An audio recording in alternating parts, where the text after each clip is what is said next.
Welcome to some new r/malicious compliance stories, where people comply to the letter, but not the spirit of a request. I hope you had a great day. Thanks for all the likes and comments on the last video. If you would like to support this channel, please hit the like button and consider subscribing if you enjoy the content. And now, let's start with the first story. It's called Find a Solution. When I was in college, I got a second job during the summer at a restaurant. During my interview, I told them that I could not work specific days because I was working in my other job. On my third week, they scheduled me to work on my off days. I had talked to them, and they gave me a list of numbers of other servers to find someone to take the shift. I was able to get my shift covered. The next week, the same thing happened. Now, I hated this job. I've worked in plenty of restaurants before, and this one was a cry before work, during work and after work kind of job. I told the manager that day that I had been scheduled for a day that was not in my availability twice now. The manager said, "Well, I'm not saying it's your fault, but it's not our fault, so you need to find a solution." I contacted every employee at both jobs. No one could cover either shift. I worked my next shift at the restaurant, and as I was cashing out, I told my manager I was done and this was my last shift.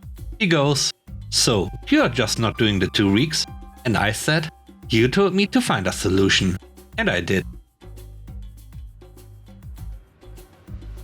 The next story is called Just a Hobby. I was working for a startup engineering firm, working as a piping design engineer.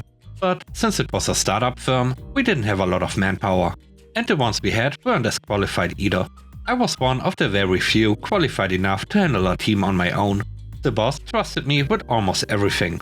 I was like the second in command after the boss, only because I was managing a lot of things on the side on a voluntary basis.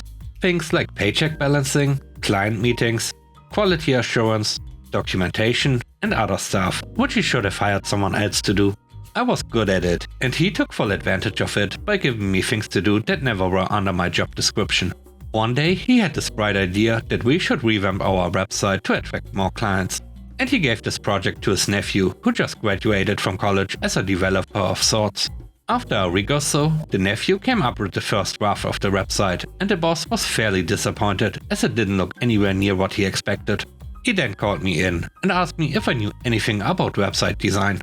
At that time, I was very much interested in UI and UX and was doing an online course to learn about it more. So I told him that I'll see what I can do. I spent the next week making proper information architecture, wireframes and color guidelines that the nephew could pick up and build the website from scratch. In the end, the website looked futuristic and the boss was pretty happy. But during that week, my other responsibilities were put in a backlog and it just kept piling on. I knew I would be able to cover it once I am done with the website and didn't pay too much attention to it. The next week, my boss caught up with the backlog and called me into his cabin. He started yelling at me for all the responsibilities that I didn't attend to. I calmly told him that I was working on the website and it was not a big deal. Told him that I would clear it out as soon as possible. But he wasn't happy. He asked me why I spent so much time doing something that isn't even my responsibility. I told him that I was learning about UI and UX and was pretty much interested to learn more. I obviously never thought about pursuing it as a career, because frankly, I was a mechanical engineer by qualification and didn't think jumping into IT would be easy. The boss snapped and told me that I should quit and pursue my hobby as a living. He said that only then I will understand how lucky I am to have a job that pays. I kind of got offended, because he doesn't even pay me extra for all the things I do for the company. And he knew I could cover, and yet took this as an opportunity to discipline me. I stepped out of this cabin, went to my desk and put in my resignation, and went home. He called me a couple of times, asked me to revoke my resignation, and then made other people from the organization call me to convince me to come back. I wasn't having it at all. It's been 2 years now. I decided to pursue UI and UX as a career. I'm working as a product designer in one of the biggest organizations in the country. The pay is almost 300 times more than what I was getting as a mechanical engineer.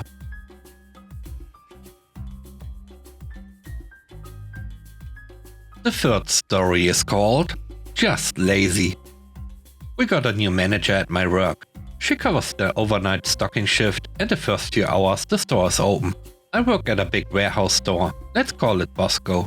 Anyone who shopped there knows there's a wall of sale and display items right when you walk in. At our location, it borders the electronics department. Due to electronics having downtime between customers, they have the secondary responsibility of removing any empty boxes of products from the display to avoid a wall of empty boxes. They usually collect these boxes on a flatbed and take them in one trip to our baler, on the exact opposite end of the building. Recently, the new manager decided it was too messy looking to have that flatbed parked there because generally the boxes don't need to be cleared until mid-afternoon, so she only sees it before the pile begins. The flatbed is parked in an unused corner, against a wall, does not block any aisles, and is only visible if you decide to wander from appliances to look at school supplies. Nobody is finding this flatbed. When they tried to explain to her the purpose of the flatbed, she got upset at the excuse, because she's never seen more than a box or two on it before. Clearly, they were just being lazy. When they tried to talk her down to allowing a simple shopping cart instead, she freaked out and informed them that they will not leave any boxes laying around. So for the last few days, anytime a box is cleared, several times an hour, the understaffed electronics department gets much worse. Because the only people who can answer questions are making the 2-minute trek across the store carrying cardboard, and then 2 minutes back, just in time to make the trip once again. It's been 2 days or so. There have already been complaints about lack of customer service, and we are approaching a busy weekend. At this point, we are taking bets on how long it will take before management notices and has to scold the new lady again.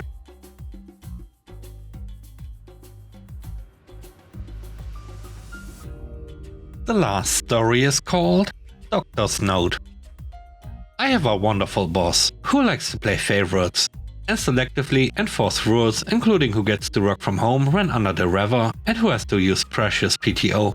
On my 3rd day of PTO, I was told I now also needed to provide a doctor's note. I am sure my boss would have loved it if the doctor could stick a finger in me and deny my request. Instead, the doc said, medically, I should wait until I was symptom-free for a full 24 hours before returning to work. So here I am, home again, just following the medical advice I was told to seek. And with that, we end today's video. Let me know what you think about the stories. On a scale of 1 to 10, how would you rate the stories and today's video? I hope you enjoyed the video. If you like what I do and want to support me, please subscribe and hit the like button. I hope you have a great day. Stay safe. Bye bye.